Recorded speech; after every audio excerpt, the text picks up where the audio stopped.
Kerala vision news impact. Malappuram വെണ്ടേക്കുംപോയിലിൽ സ്വകാര്യ ക്വാറിയിലെ മൺകൂന അപകട ഭീഷണിയായ സാഹചര്യത്തിൽ നടപടിയുമായി അധികൃതർ. ക്വാറിക്ക് അടിയന്തര സ്റ്റോപ്പ് മെമ്മോ നൽകി പഞ്ചായത്ത് സമീപത്തുള്ള കുടുംബങ്ങളെ മാറ്റിപ്പാർപ്പിച്ചു. മൺകൂന അതീവ അപകടാവസ്ഥയിലാണെന്ന റിപ്പോർട്ട് നൽകി വില്ലേജ് ഓഫീസർ. നടപടി കേരള വിഷൻ വാർത്തയ്ക്ക് പിന്നാലെ. വിവരങ്ങളുമായി റഫീഖ് തോട്ടുമുഖം ചേരുന്നു. റഫീഖ്, ഏതായാലും ഇന്നലെയാണ് നമ്മൾ ഈ ഒരു വാർത്ത നൽകിയത്. ഈ ഒരു നിരവധി കുടുംബങ്ങളാണ് ഈ ഒരു അപകട ഭീഷണിയിൽ ഉണ്ടായിരുന്നത്. ഇപ്പോൾ ഈ ഒരു സംഭവത്തിൽ നടപടി ഉണ്ടായിരിക്കുകയാണ്. എന്തൊക്കെയാണ് മറ്റു വിവരങ്ങൾ? തീർച്ചയായും നമുക്ക് ആശ്വസിക്കാവുന്ന ഒരു വിവരമാണ് ഇപ്പോൾ വന്നിട്ടുള്ളത്. കാരണം നമ്മുടെ കേരള വിഷൻ വാർത്തയെ തുടർന്ന് ഇപ്പോൾ നടപടികൾ അധികൃതർ സ്വീകരിച്ച് തുടങ്ങിയിട്ടുണ്ട് എന്നുള്ളതാണ് വിവരങ്ങൾ കിട്ടിയിട്ടുള്ളത്. എന്തായാലും ചാലിയാർ പഞ്ചായത്ത് നിലവിൽ ഈ കോറിക്ക് സ്റ്റോപ്പ് മെമ്മോ നൽകിയിട്ടുണ്ട്.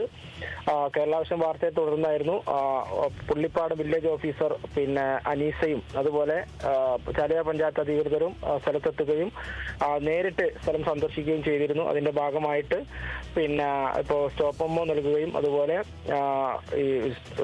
അവിടെ അതീവ ഗുരുതരാവസ്ഥയിലാണ്, പ്രശ്നങ്ങളുണ്ട് എന്നുള്ള റിപ്പോർട്ട് കളക്ടർക്കടക്കം ഈ വില്ലേജ് ഓഫീസർ നൽകുകയും ചെയ്തിട്ടുണ്ട്. എന്തായാലും നിലവിൽ ഇവിടുത്തെ ഈ സാഹചര്യം കണക്കിലെടുത്ത് ഈ വീട്ടുകാരെ ഇവിടുന്ന് മാറ്റിപ്പാർപ്പിച്ചിട്ടുണ്ട്. അതിനുള്ള ഒരു വീട്ടുകാർ മാറുന്നില്ലെന്ന് പറഞ്ഞെങ്കിലും പോലീസിന്റെ സഹായത്തോടുകൂടി അവരെയും മാറ്റാനുള്ള തയ്യാറെടുപ്പിലാണ് അധികൃതരുള്ളത്. എന്തായാലും നിലവിൽ മഴ തുടരുന്ന സാഹചര്യത്തിൽ അവിടെ നിൽക്കാൻ പറ്റില്ല എന്നുള്ള റിപ്പോർട്ട് തന്നെയാണ് വില്ലേജ് ഓഫീസർ നൽകിയിട്ടുള്ളത് എന്നാണ് നമുക്ക് മനസ്സിലാവുന്നത്. എന്തായാലും നമ്മുടെ കേരള വിഷൻ വാർത്തയെ തുടർന്ന് ഇത്തരത്തിൽ വലിയൊരു നടപടിയിലേക്കാണ്, ഇവിടുത്തെ ജനങ്ങൾക്ക് വലിയൊരു ആശ്വാസമാകുന്ന ഒരു നടപടിയിലേക്ക് പോകുന്നത്. റഫീഖ്, അതുപോലെ തന്നെ നമുക്കറിയാം ഈ ഒരു സമീപത്തുള്ള കുടുംബങ്ങളെ മാറ്റി പാർപ്പിക്കുന്ന ഒരു സാഹചര്യമുണ്ട്. ഇന്നലെ നമ്മളോടൊപ്പം ഈ പ്രദേശവാസി ചേർന്നിരുന്നു. ആ സമയത്ത് പറഞ്ഞിരുന്നത് ശാശ്വതമായ ഒരു പരിഹാരം ഈ ഒരു സംഭവത്തിൽ തങ്ങൾക്ക് എപ്പോഴും ഇത്തരത്തിൽ മഴ അപകട ഭീഷണി ഉണ്ടാക്കുന്ന സാഹചര്യത്തിൽ മാറി താമസിക്കാൻ ഒരു സാഹചര്യമല്ല, ഈ സംഭവത്തിൽ ഒരു ശാശ്വതമായ പരിഹാരം ഉണ്ടാകണം എന്നൊരു ആവശ്യമാണ് അവർ പറയുകയുണ്ടായിരുന്നത്.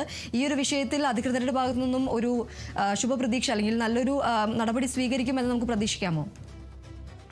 തീർച്ചയായും അങ്ങനെ തന്നെയാണ് നമുക്കും പ്രതീക്ഷിക്കാവുന്നത്. കാരണം ഇതൊരു പ്രാഥമിക നടപടിയാണ്. അത് തുടർന്നും അത് ഇവർക്ക് അനുകൂലമാവുന്ന, ഈ പ്രദേശവാസികൾക്ക് അനുകൂലമാവുന്ന രീതിയിലേക്ക് മാറും എന്ന് തന്നെയാണ് നമ്മളും വിചാരിക്കുന്നത്. എന്തായാലും ഈ നേരത്തെ ദീപ്തി പറഞ്ഞ പോലെ ഇവിടെയുള്ള ആളുകൾക്ക് മാറി താമസിക്കാൻ ഒരു ഇടം പോലും ഇല്ലാത്തൊരു സാധാരണ കുടുംബങ്ങളാണ്. വെറും 10 സെന്റും വീടും മാത്രം ഉള്ള ഒരു ഏരിയ, തങ്ങൾ ജനിച്ചു വളർന്ന ആ ഒരു വീട് വിട്ട് എത്ര കാലം മാറി നിൽക്കുമെന്നുള്ളൊരു ആശങ്കയിലായിരുന്നു ഇവരുണ്ടായിരുന്നത്.